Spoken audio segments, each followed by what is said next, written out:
Huge thanks to our sponsors for making ResolveCon 24 possible. Motion VFX makes the best plugins for DaVinci Resolve. They have plugins to quickly add beautiful graphics to any kind of project you're working on, and they're compatible with both Mac and Windows. And right now you can get their mHello 3D for free. This is a pack of super useful 3D shapes that you can add to any video and take your visuals up a notch. Just click right here or the link in the description. And of course, ResolveCon would not be possible without Blackmagic Design. They just came out with the full release of DaVinci Resolve 19. For editing, color, effects, and audio, it's pretty much everything you need to make any kind of project in DaVinci Resolve. You can download DaVinci Resolve 19 right here or in the link in the description. Expressions are a lot of fun. So like Casey said, a lot of people don't know how they work or that you can even do them inside of Fusion. To sum what they are up, pretty much they're essentially short strings of code that can automate some sort of task. So you can do simple stuff like linking different controls together. You can perform some basic math, you can build custom tools, create animations, and do all sorts of other really cool, really fun stuff. And Fusion can be intimidating for a lot of people when you first start off, and especially when you layer expressions in on top of that. I know they can look and sound really complicated, but we're going to try and take it really easy today and explain it. Build a good foundation that you can build upon in the future and really start integrating them into your workflow. So yeah, like I said, short strings of code that can automate some sort of task. We're going to be covering a lot today. And to help out, I just got to switch over here. Okay. I have a expression cheat sheet. So if you go to my website, wipptemplates.com/expressions, I even put a fancy QR code in there for you. It just has a bunch of common expressions and the functions that we can use, as well as like a description as to how to use them. So I use this all the time. Instead of typing stuff out, I'll just go copy something and then paste it inside of Fusion. It makes it a lot easier. So check that out, bookmark this page. That is going to be really helpful. If you do have any questions, you guys know how ResolveCon has been working here. Put them in the chat. We're going to have a 15-minute Q&A at the end. And any other questions that we don't get to, because I'm sure you guys are going to have a lot, go ahead and mention me on X or Twitter or stop by that Discord server. And yeah, I'll see if I can get those answered. Let's start off at the beginning. How do you actually add an expression? There's a couple of ways to do it. We're just going to be going over like one or two in this lesson here. So inside of DaVinci Resolve, I have a bunch of random nodes here that we're just going to play with and start using some expressions. All right. So how to add it? Let's say I want to put an expression on this height control inside of the rectangle node. All you have to do, right click, come down to expression, and we're going to get this brand new box down at the bottom. By default, it's just going to copy the number that it was already set to. But in this box, we can do a bunch of stuff. We can just add different values. So I could add 0.25, bring the total up to 0.75. In this, I can also do math. So if I want to multiply that by 2, I can do that as well. But where expressions become really, really powerful is when you can start linking different controls together and referencing other stuff. So if I wanted to connect this to the width control, all that I need to do is take this little pick whip tool. Just if I click on that, draws a little line. I can drop this on any control and it's instantly going to link that together. So now when I take my width control and drag this down, it's also going to update the height. And that on its own is already really cool. And everyone can put that inside of their workflow in Fusion. And then you can build on that. You can combine stuff. We could divide the width by 2, sorry. My brain's not working right today either. But yeah, so now the height is always half the width. Super, super easy to do. If you don't want to use that pick whip tool, you can also just type stuff in. So if I just type width, that works as well. But especially starting out, using that pick whip tool is really beneficial when you don't know the names of all the controls. I accidentally doubled it up there. One spot that these simple type of expressions really come in handy is using just the shape nodes in general. And Patrick's going to talk a lot about shape nodes later today, so make sure to stay tuned for that. But like in the S transform node, the X and Y sides aren't linked. Like the normal transform, it's linked and then you can unlink them if you'd like. But if you want to control both of them at once, you either have to like do one, copy it, paste it in the other, or you can just use that simple expression. Right click, expression, and then connect that up, and now they're linked together. That's your base level of expression, just linking controls together. All right, let's look at something a little bit more complicated. So I just have this rectangle, the shape rectangle that is moved up, and it's just kind of a small dash. And let's say I wanted to add some copies with the duplicate node and then rotate it around in a circle. All right, This is something that would be hard to do on your own because you just have to kind of eyeball it and make sure you get everything spaced out correctly. And then if you went through and changed the amount of copies, it would mess everything up. That's where expressions can come in. Like I said, you can do math. So let's do expressions and type 360 degrees, so the full circle. We can divide that by copies. So that's going to reference the control all the way up at the top there. When I do that, now when I move this copy slider, it's going to perfectly space all of that stuff out and just calculate that angle for us. You can see how quick this is, really easy. Even if I type in like a really high value like 50. So like if you're making like a heads up display, any burst motion graphics, any of that stuff, this expression is super, super helpful. Same thing with grid effects. Expressions work really good for spacing and doing like all the perfect little calculations for you. In the S-ellipse, we have the width, we know what that is. And then in the grid, we could manually go through and space these out. The issue with that though, is at any point, if we change the width, it messes up our spacing.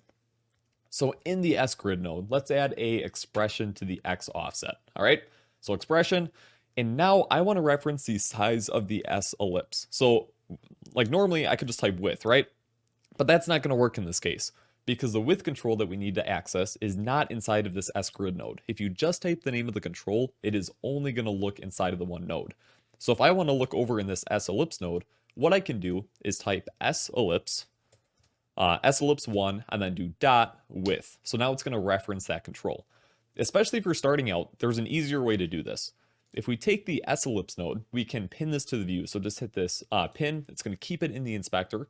And now if we go back to the S grid node, what we can do is do that same thing, right click, expression, but just use our pick whip tool and drag it down and drop it on the width. So that way you don't have to type that out. You don't have to remember the names of the controls. That's a really good and easy way to do it, especially when starting out. Now what we can do with this is multiply this by some number, say 1.2, and that's automatically going to add in some padding for us. What I want to do is connect the Y offset to the X offset, so that way those are identical, and if I change the padding by changing the number, it'll change it for both of them. And then if I change the width, it's going to shrink that down. So you can see where this is going. We can take this a step further though. We have the grid cells for the X and Y, right? And again, this is always annoying because they only go to 10, so you have to type in, okay, maybe 15, nope, 20. You have to figure that out manually. We can use an expression for this. So if you guys are familiar with Fusion, you know it works in that 0 to 1 system. 0 is the left side, and then as it goes over, 1 is the right side, instead of working in pixels. So if we take the total length of the composition, which is 1, and then divide that by X offset, which is going to be this control right down here, what that's going to do is figure out how many circles it needs to fit across the entire frame. We can do this same thing with the Y. So let's just connect that up to our expression that we made.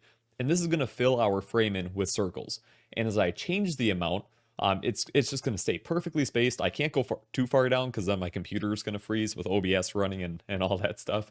But it's automatically going to figure out how many circles that we need to fill up the screen. And at any point, I could come in, I could change the padding, and it's going to update that as well.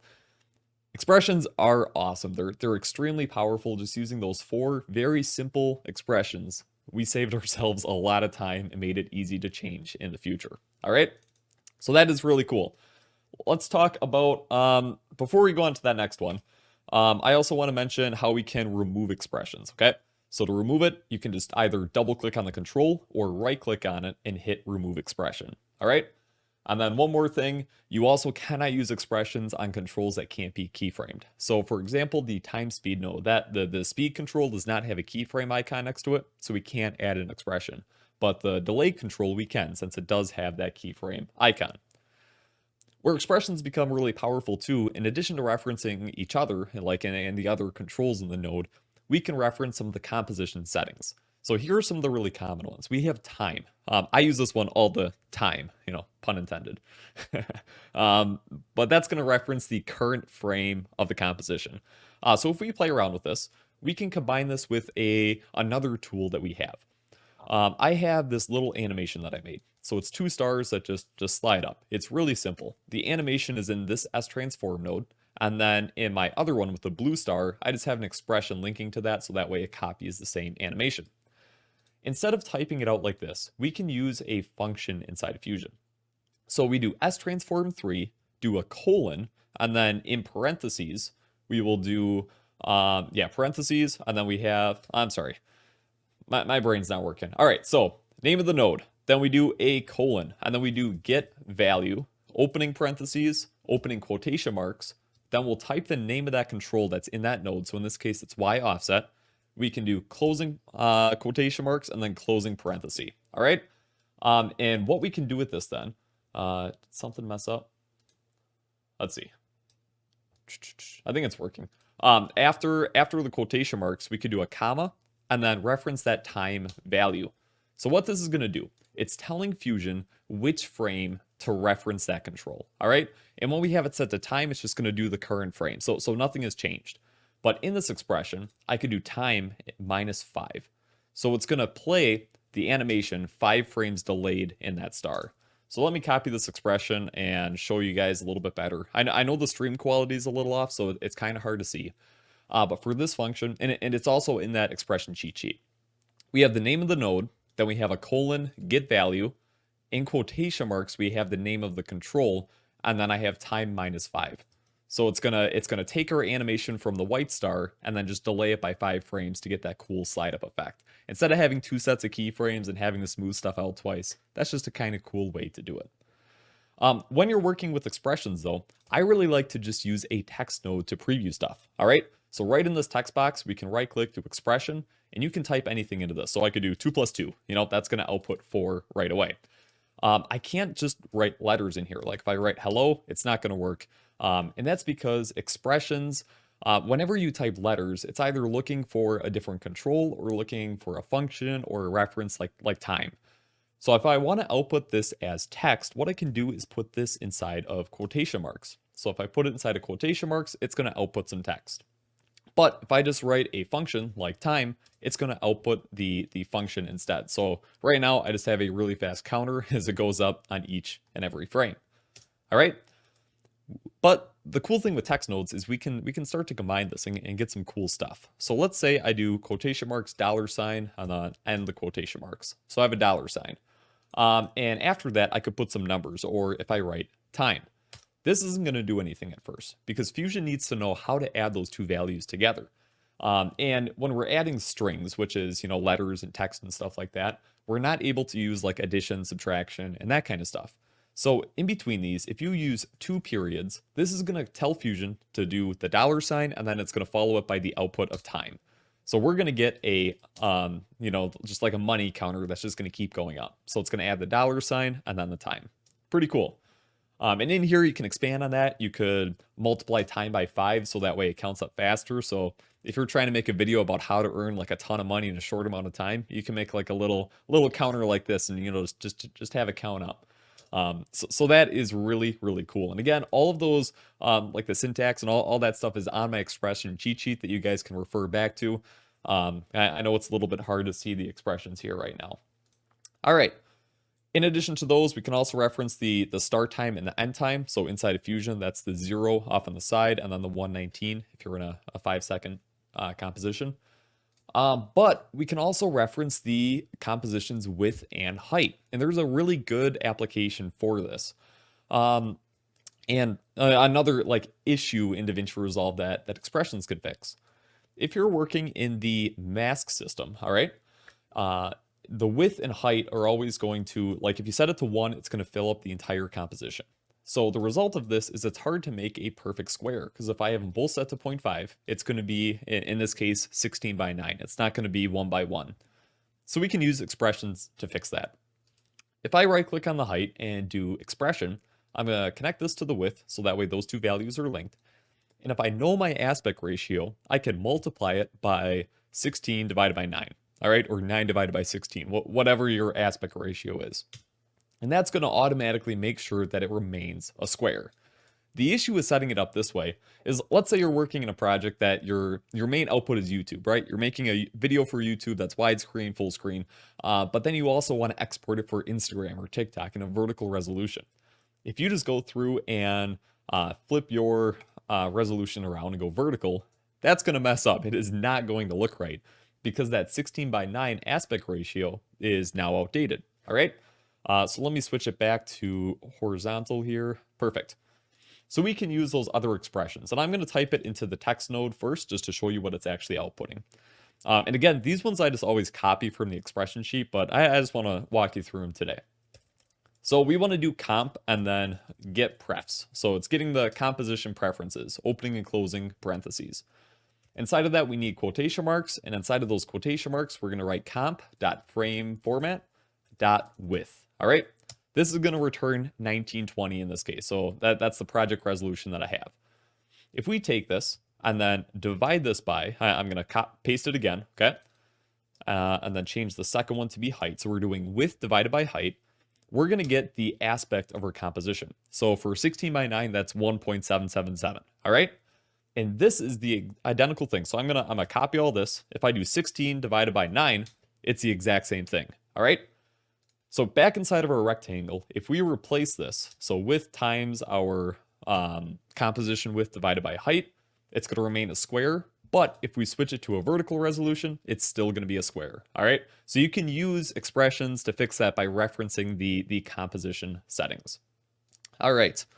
Let's see. We're going to switch that back. And then one of the other things that we can reference, I'm going to paste this in. So instead of the width or height, we can type rate. And this is going to return our composition's frame rate. In this case, it's 24. I like 24. That's my favorite frame rate to work with. But we can combine stuff. So let's say we do time and then divide that by our frame rate. This is going to give us a bunch of numbers that change very rapidly. If we align it to the left, so that way we can see the numbers easy, it's just going to be a nice count up animation. Every second, it's going to count up. Now, how do we get rid of all of those decimals that are absolutely freaking out? Fusion has a couple of tools for that.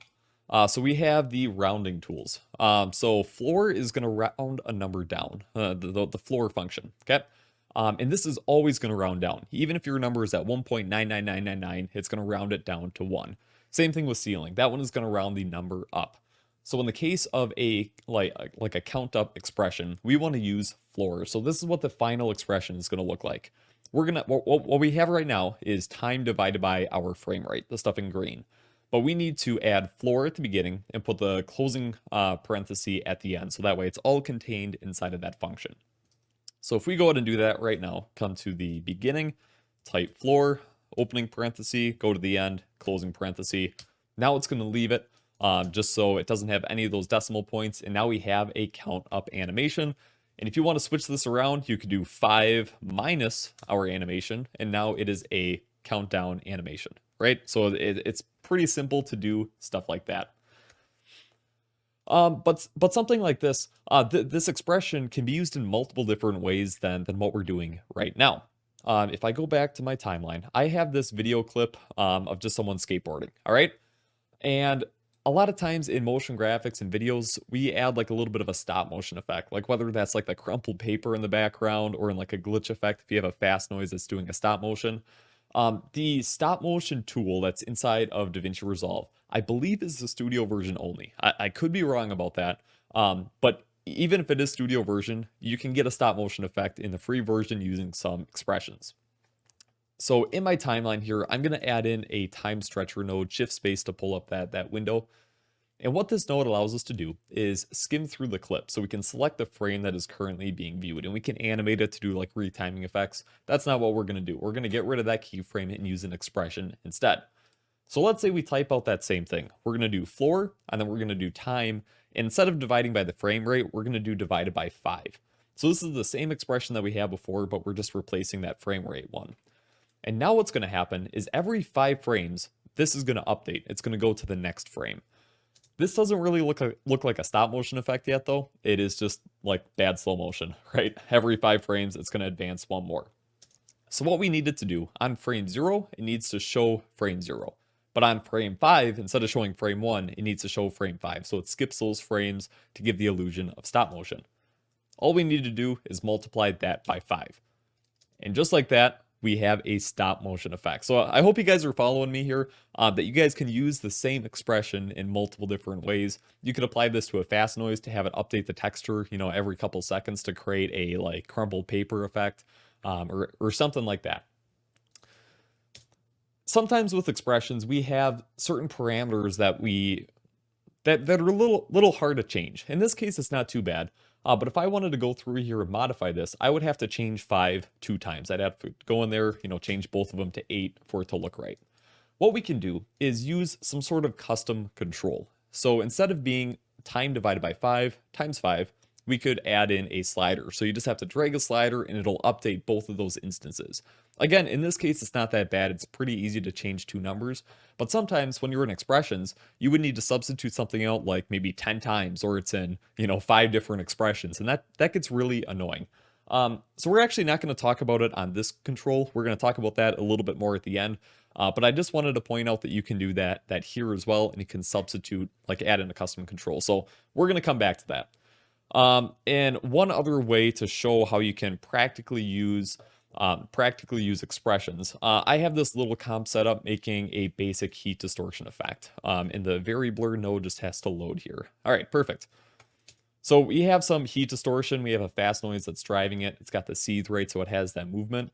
But something's missing, and that's the element of it heat rising, okay? And you can easily go in here and just animate the center X to make it go up and give that illusion. But the thing with keyframes is if you ever make the composition longer, it's going to mess that up, right? You'll have to go back and animate it again. They're a little bit hard to customize after the fact. And today we're talking about expressions, so we're going to use an expression. If you right click on the center X and Y and do expression, this one is going to look a little bit different than the other controls that we're used to. So since it is a point control, it needs to have 2 values. So we have point and then the opening and closing parentheses, the X values first, then it has a comma, and then it's the Y value. So on the Y value, let's add time and then divide this by like 250, all right? And when we do that, we're going to have a nice subtle rising effect that's just automatic. No matter how long we make the clip, it's just going to work. And then we can change what it's divided by to change the intensity. So that's another really cool way. I use expressions for stuff like this all the time since I don't want to have to add in those keyframes. I just find it easier to use an expression. All right, but I've obtained some exclusive footage. Casey promoting this event. So last week, and Casey's shaking in his boots right now. He has no idea what I'm about to do. Yeah, I have some fun footage of Casey last week. He was just trying to get a bunch of people to come to ResolveCon. And let me know if you came because of this, because I'm really curious to see if it worked, to see how many people, or to see if you'll do it again next year, right? So over here, I have a video of Casey flying through the sky in his plane with a ResolveCon banner, all right? So yeah, let me know if you saw this. I want to see if he does this next year again. I don't know where he got the budget for this, but it's kind of fun. But this whole composition here looks a little plain. Again, pun intended. I'm going to get uninvited here somehow. So yeah, we want to add some more motion to this. And when I do cloud effects and stuff like this, I love to add parallax. And there's a couple of good ways to add parallax inside of DaVinci Resolve. The first way is by using the 3D system. You could add 3 image planes, spread them out, and then use the camera to move back and forth. But then you have to go into the 3D system. It's a lot of setup, and it'll slow it down because it's in 3D. And the other way you could do it is keyframe it. But again, we're talking about expressions today, so we're going to use expressions because they work so much better. They're a lot more adaptable. So I have 3 layers. I have a first layer of clouds. I have some of Casey here on his little plane. And then my second layer of clouds and my third layer of clouds. So we're going to go inside of the shape system and add in some S-transform nodes. And a quick tip in Fusion, if you hold a node and hold shift over a node pipe, you can just instantly connect it up like that. You don't have to manually disconnect stuff and, connect it up. So it's a game changer if you did not know what that is. All right, so I'm going to add in 3 transform nodes, okay? I want the middle one to be the master. When I move this, it's going to affect both of the other clouds. So we're going to use that same trick that we learned on the first one. We're going to pin this to the view, come to the next transform node, right click on X offset, do expression, and we're going to link these 2 together. So now the foreground clouds and the middle clouds are moving at the same rate of speed. But I want the foreground ones to move more. So all I have to do is multiply that. I like how 2.5 looks. So now right away, I have a really cool looking parallax effect. All right, so let's go back to the background layer. We're gonna right click on the X offset, connect this up, and then multiply by 0.5 to make it a little bit slower. And just like that, we have some nice parallax. So if we go all the way to the beginning, you could actually, let's do this. So if we set the clouds over here to begin with, let's do expression, subtract time divided by, let's say 300. All right, so just with an expression like that, oh, that's way too much. Time divided by 600 by 800. All right. I was keyframing this in my demos just to add that movement, but yeah, you can use an expression for that as well. And now Casey, it looks a little bit better, less plain, so that's fun. Yeah, we'll see if he does it again next year. So one other thing, again, I hinted at custom controls and how you can set those up. So you could also apply this to the parallax animation. So you could have the X offset that moves stuff back and forth, and you could have a parallax scale. So you could change the scale intensity after the fact, which is really good for refining stuff. Like if you just need to make little adjustments, instead of typing it in the expression box, it's easy to have a slider just to move back and forth like that. All right, you following so far? We're going to move on to something else. So got to cover a few more things here, and then we're going to make our own custom tool that runs on expressions, and you can save as a macro to use in the edit page. All right, logic and expressions. This is where expressions get really fun, and some people, this is kind of like the, whoa, all right, this is getting complicated, but it's going to be really easy. So we can use logic and expressions to change what an expression does without us actually having to go in and modify the expression at all. All right. The way we do that is using if statements. And in Fusion, there are two different ways to add in if statements. There isn't a right way or a wrong way, but like some people use it one way, some people use it the other. So I'm just showing you both.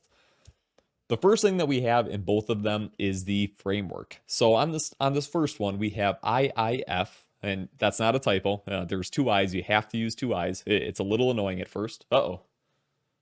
I just hit the escape key, so I'm out of my PowerPoint presentation. All right. There we go. All right, we're back. Yeah, so it's IIF, opening parenthesis. Then you need a comma, comma, closing parenthesis. And for the other option, it's opening and closing parentheses with and or in the middle. All right. Next up, we have the statement or condition. This is what we are checking.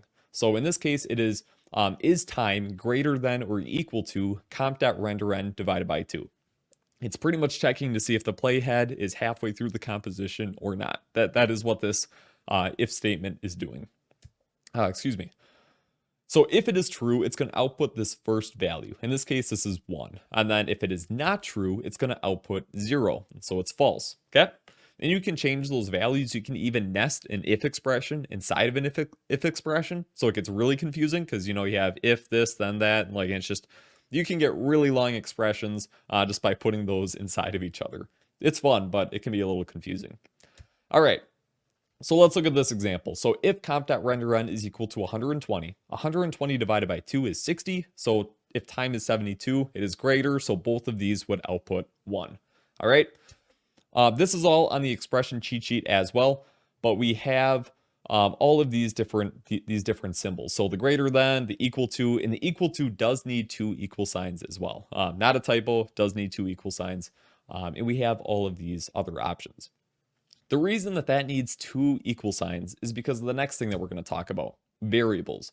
If you use a equal sign in an expression, Fusion is going to think you're defining a variable. So a variable is a really good way to store a part of your expression that you reuse over and over and over again. All right, so if it's used more than 2 or 3 times in your expression, you probably want to store it as a variable because that way it's easier to read, the expression shorter. Yeah. And variables are local to the expression that they're stored in. So let's say you add an expression to the size control on a transform node. And if you have a variable in there, you won't be able to access that variable on an expression on the angle control since they're on different controls. All right. So it only works in the one expression. So let's take a look at an example here. All right.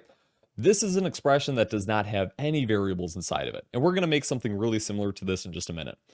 And then with variables, this is what it looks like. So both of them kind of look confusing, but on the one with variables, just this bottom line is the actual expression. So it's super easy to read what's going on. If anchor is equal to 0, it's going to subtract the width. Otherwise, it's going to add the width. Same thing with the height. If the anchor is equal to 0, it's going to subtract the height. Otherwise, it's going to add it. And then up top here, we define what each of those are. So when you do a variable, you have to start it with a colon. So you start colon, and then you can type out your variable. So that in this case, that is anchor. So anchor equals, and then I did master node.anchor. And then you just need to add a semicolon at the end to show that you're done with that variable. So then you can do another one, add a semicolon, another one, add a semicolon, and you have to end it with return before you start the expression, just to let Fusion know that you're ready to start actually working on the thing that is going to be outputted. All right, one more thing that we got to talk about, and then we're going to actually go in and apply all of this inside of Fusion, okay? Measuring distances. This is something that expressions can do really, really well and is super helpful. Like there's the simple stuff, like when we made that grid, like it was measuring how long each one of those shapes were, and as a result of it, it was updating something. But you can also use this to like determine the length of a line, you know, calculate an angle, use all that algebra that you learned that you never thought that you'd use. Inside of Fusion, video editing, you know, it's kind of fun, something you never thought you'd do. But yeah, you can also measure like text and update the size of a shape, which is exactly what we're going to be doing here. So just to review, we talked about this a little bit before. With a transform node, when you're working with or any point control, like the center or the pivot or something like that, it stores the expression as point, and then in brackets, it has the x value, comma, the y value. If you want to access that inside of an expression, you have to type out the node name, the name of the control, and you either have to add .x or .y to reference those. So I'm going to go back in here just to show you real quick. Let's say I just add in a transform node. On the size, I can't just type center to reference the center control. That's not going to work. It's not going to do anything. But if I reference center.x, it's going to pull in the x value, and then it's going to be linked to that. All right, so you have to add either .x or .y. All right, let's go ahead and delete that. And then one other thing that we mentioned here.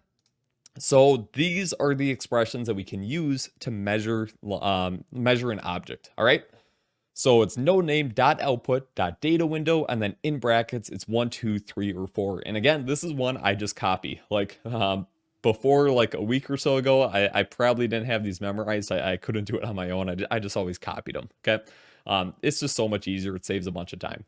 But anyways, number 1 is going to reference the left side of the screen. 2 is the bottom. 3 is the right, and 4 is the top. And this is also going to return the location in pixels, which does give us a little bit of an issue just because of how Fusion works. But again, we're going to talk about that and get that fixed. So let's switch over. I have this title that we're going to do. We just have some ResolveCon text on a white background, and we want to add a bar behind it that animates on and off. So let's add in a background and connect this up just like so, and then a rectangle mask into that background. All right. I just want to make this a really dark gray instead of black. Perfect. So looking at our text, if we just look at the text node, we have all of this transparency. And so those node expressions that I was talking about, they're not gonna measure all the way to the edge of the screen. What they're gonna do is measure to the end of where that node is generating. So in this case, the right is gonna be right at the edge of this N. All right. So let's go into our rectangle node, and under the width, we're gonna add a expression and start working on measuring this. So text1, that's the name of the node. Then we're gonna do .output, .data window, and then in brackets, we're gonna do 3 to reference the right side. And when I do that, it's gonna return 1281, which is, yeah, that's pretty long. And that's what I was mentioning, that it works in pixels, and since Fusion works in 0 to 1, that's way too long. That's, yeah, insane. So we gotta fix that. But if I hover my mouse around the viewer, down in the bottom left, you can see like the coordinates, and you're not going to be able to make it out on stream. But if you try it out in Fusion, you'll see that down there. So the first one that it outputs is it says 0.66, so it's a 0 to 1 system. But the next thing that it outputs is the actual pixel. So if I put my mouse right up against the edge here, it's going to say 1281, which is exactly what my expression is getting. So my expression is pulling in the pixel value of the right side here. All right. And then, so I can also get the left side. If I type in 1, that's going to do 639. And if I hover my mouse down at the bottom, yep, I'm getting 639. So we know those two values, right? We know the right side and the left side. So if we take the right side and subtract the left side, we're going to get how big the text actually is. So let's do that. I'm going to copy this, and then this one I'm going to switch to 3. and then subtract 1. All right, so we're taking the right side minus the left side. And this is going to return 642. So that's how many pixels wide our text is. But we still have that issue about it being in the wrong system. And that's where these other expressions come in. Node name dot output dot width. This is going to get the canvas resolution of our node. I could just come in here and type divided by 1920, but again, if you switch the resolution, it'll mess up. So we'll just take the little bit of extra time to use the expression version of that. And because of the order of operations of math, I do have to put all of this in parentheses. So in parentheses is that equation that we just wrote. If you don't know what the order of operations is, look it up, watch a little video on it because it is really important for math. So yeah, we have the 642, and then we're going to divide that by text1 dot output dot width. All right, and that's going to take that and convert it back into pixels. And once we're done with this, I'm going to show all the expressions large on the screen, so that way you can read them, because these expression boxes are a little small. I know it's hard to see. All right, let's do the same thing for the height though. I'm just going to copy this expression that we have, come to height, paste it in there. And instead of doing right minus left, we're going to do top minus bottom. So it's going to be 4, and then it is going to be 2. And then instead of dividing by width, we need to divide by height. Just like that, it's going to perfectly fit around our text. So I talked about using custom controls as well to make expressions work a little bit better. Inside of DaVinci Resolve, there was this custom tool node. Where'd that go? Right there. That just broke. All right. This one, I just want to set off to the side. I don't need to connect it up or anything like that. There's some other advanced stuff you can do when you connect it up to like modify pixels, but we're not going to talk about that. What we just want to use is all of these controls. These things are not linked to anything by default. So we can just use them. We can link them to our expressions. And the really nice thing is we can customize this interface. So if I go over to this configuration page, under numbering controls, we can change the name of them and show whether or not they're visible. So I'm going to name a couple of them. So I'm going to do extend width, extend height, and I'm just using tab to jump between these. We're going to do anchor, and then the last one, we're going to do animation length, because we're going to need that in a little bit. Then we can come through and disable all the other ones. We're going to disable the point controls and the luck controls, all right? You don't have to disable these, it just makes it look really clean. We only have the controls that we're actually going to use, all right? And right away, I'm going to set the extend width and the extend height to 1. Now what we can do is come back to our rectangle, and we want to reference those controls. Something to point out real quick. In the inspector, these things are named extend width, extend height, anchor, so on.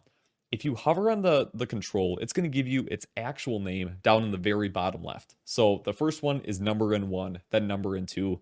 There's a couple of controls in Fusion that have a different name in the inspector. So look at what's down in the bottom left, and that is what the actual name is. Or you can use that pick whip thing that we talked about earlier.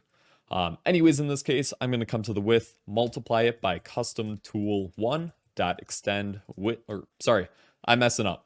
Not extend width, number in 1. All right. Same thing with the height, multiply by custom tool 1 dot number in 2. When we do that, we can come back to our control, and just using this, we can add some padding into both sides. What we have now is this box that perfectly fits the text. No matter how big we make it, if we add more text, it's all going to update. It's just going to work great. And if you guys have used Fusion before, you know up until this point, everything that we've done can be done natively inside of the text node without using any expressions. What we're going to do now is actually animate it, which is something this animation is, I think it's impossible to set up with expressions to be this easy just inside of the text node. So after this background node, add in a transform. What we want to do is unlink the size, so that way we can adjust the X size separate from the Y size, okay? And right away, we can also take the transform node and set this as a mask into the text merge, so that way it hides it. What I want to do is have the pivot all the way off on the left here, so that way it'll scale to the side and right on like that. And I could just change the pivot, but then if I make the text bigger or something, it all breaks. So we're going to use an expression. It's going to be fun. If you right click on the pivot, we can do expression. And for this, we need to figure out the width of the text, which we already did in the rectangle. So instead of writing out that entire expression again, I'm just going to subtract rectangle 1.width and then divide it by 2. All right. So that's going to put it perfectly all the way on the left, and I can shrink this down, make it bigger, just like that. This is where that where the logic is going to come in, where we're going to use the if expression. Normally, I would set this up with like a button control or something, but we don't have time to get into that today. So what we're going to do, if this anchor number is negative, it's going to be on the left side. If it is positive, it's going to be on the right side, and this is where it's going to scale from, okay? So we can leave it positive. Let's go back into this transform node. And instead of writing it in here, I'm going to write it inside of Visual Studio Code, just so you can see it a little bit better. I'd recommend downloading this if you do a lot of work with expressions, because then you get the nice coloring, and it works a lot better. So we're going to define a variable. So we need to start with a colon. And we're going to call it t-width, all right? And t-width is going to be equal to rectangle1.width divided by 2, all right? And then we'll use a semicolon to end that, and end this whole thing with return. In this case, I probably wouldn't normally use a variable. I just want to show off how they work. On the next line, we're going to start this. So this is going to be an expression on the pivot controls. So we need to start this with point and then add in some brackets. Then we'll do 0.5, comma 0.5. Okay. In the x value, let's add a if expression. So plus IIF, opening parentheses, and we're going to check custom tool 1 dot number in 3. So that's the one that was set to anchor.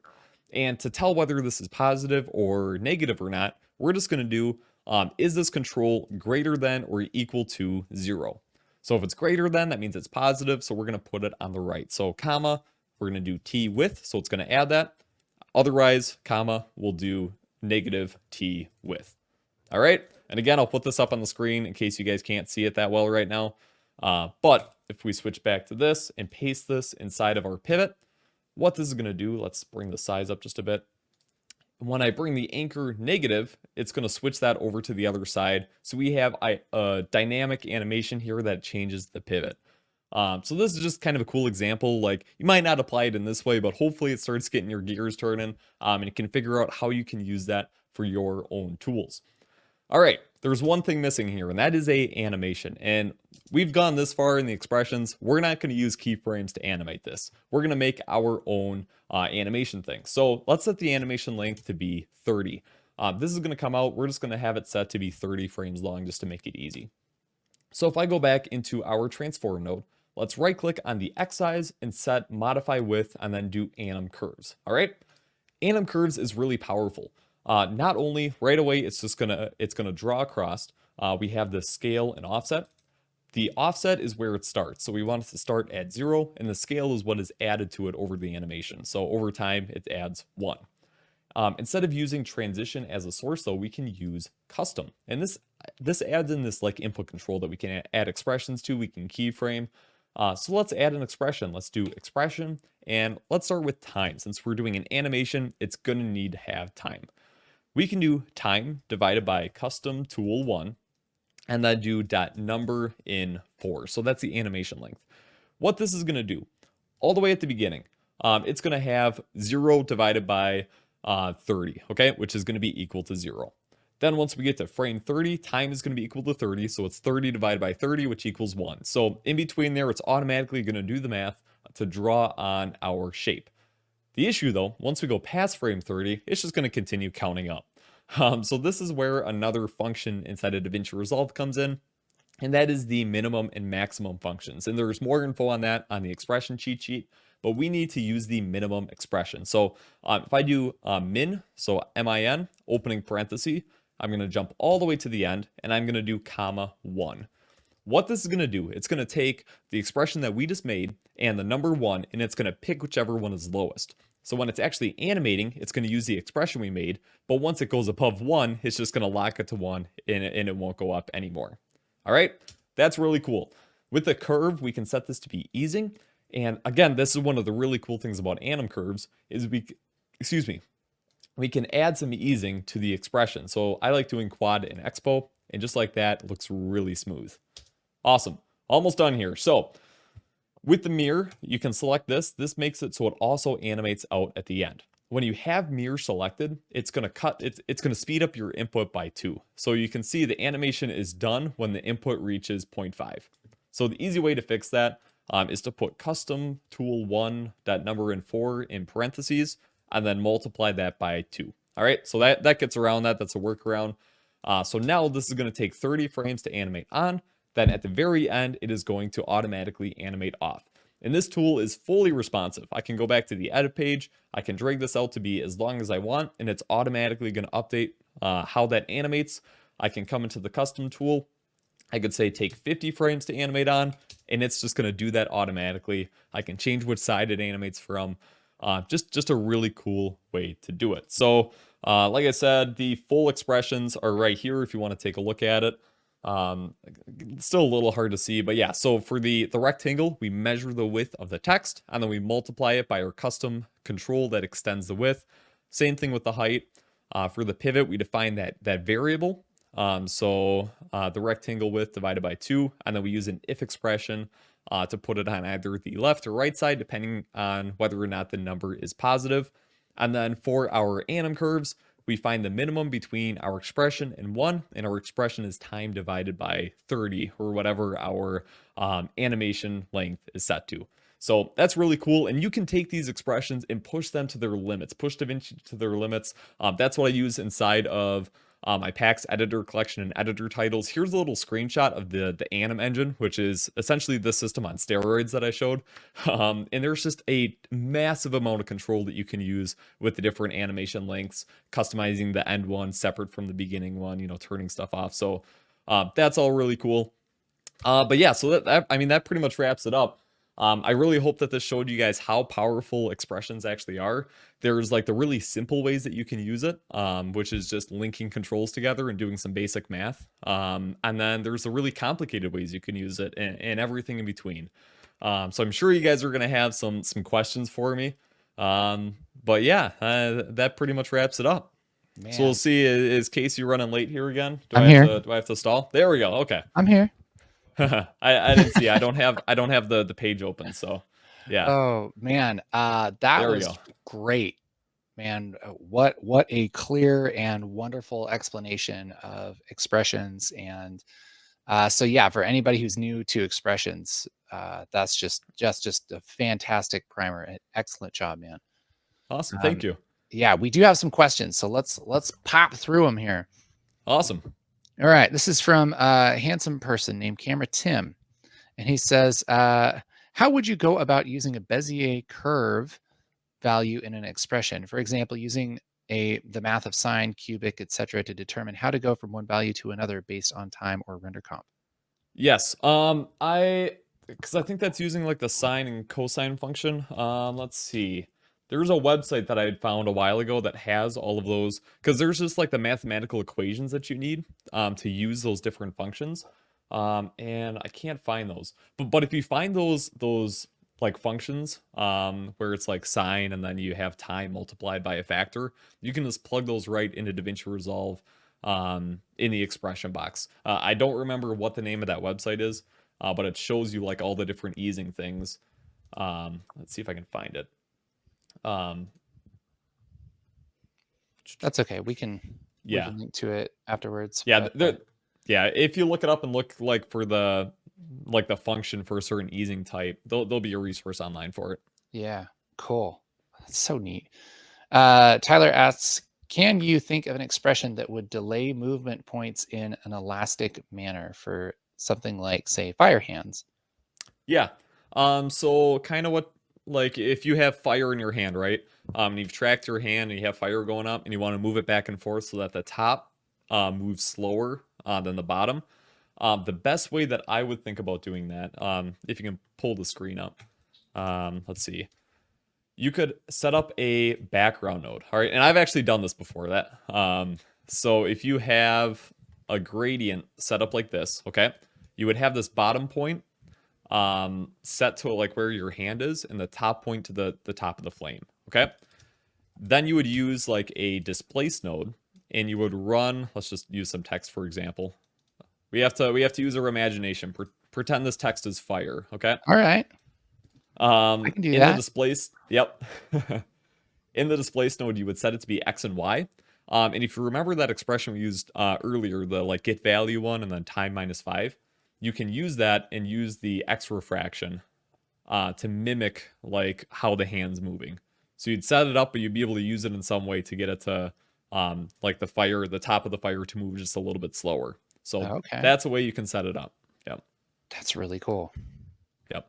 Man, awesome. All right. Can Jake share his slides he's using? Are you going to make those available for people, Jake? I can. What's the best way to do that? Do you guys have a way to distribute that? Yeah. Well, why don't you send it to me and I'll put it in the high quality recording that we upload later. So let's do that. Casey's gonna have it. Yep. And my expression cheat sheet too. I'm in the process of redoing my website right now. So I didn't put a ton of effort into the one that's on there. So in a few weeks, it's gonna get redesigned and it's gonna look a lot better. So everything will be on there eventually. What a great resource, man. Thank you for putting that together. That's awesome. All right. DaVinci Resolve's expressions are Lua, right? What are the possibilities and limitations? Yes and no. So there's an extent to which it uses Lua, and then DaVinci Resolve has some of its own like indexing and that kind of stuff. So like when we define variables, we use that like the colon and then the return, like all of that was in Lua. Using like there's some weird things like with our if expressions, the one that I didn't use, like the and or, like that's all using Lua as well. So a lot of Lua's code, a lot of those things you can integrate into DaVinci Resolve. Just sometimes you need to put like a colon first and then have a return at the end, and you can just put it all into a variable that then you reference after, if that makes sense. Okay. Yeah. Cool. All right. Is it possible to extract the number of characters or words contained in a text node? Ooh, it is. I don't remember. There's you can do some like it's like string.format, and you can there's like a certain function that you can to reference that. That is something that I'm gonna have on that expression cheat sheet that I just didn't get the chance to add. But yes, there is. I will get it put up there eventually. Okay. Is it the same as finding like the length of a string in Lua, or is it different? It might be the same. Yeah. Okay. Yeah. Try that. Try that. Might be able to look that up and put something together. Yeah. Cool. All right. Wait, just to get this clear, the animation would always be 30 frames regardless of clip length. That was on the last thing you showed. Okay. Yep. So when you do so time is always going to output the frame.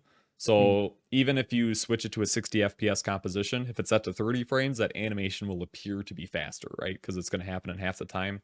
What you could do to get around that is like have instead of your custom tool being like your animation length slider, instead of typing in 30, you could type in 1, and then inside of our expression, you could multiply the animation length by our frame rate.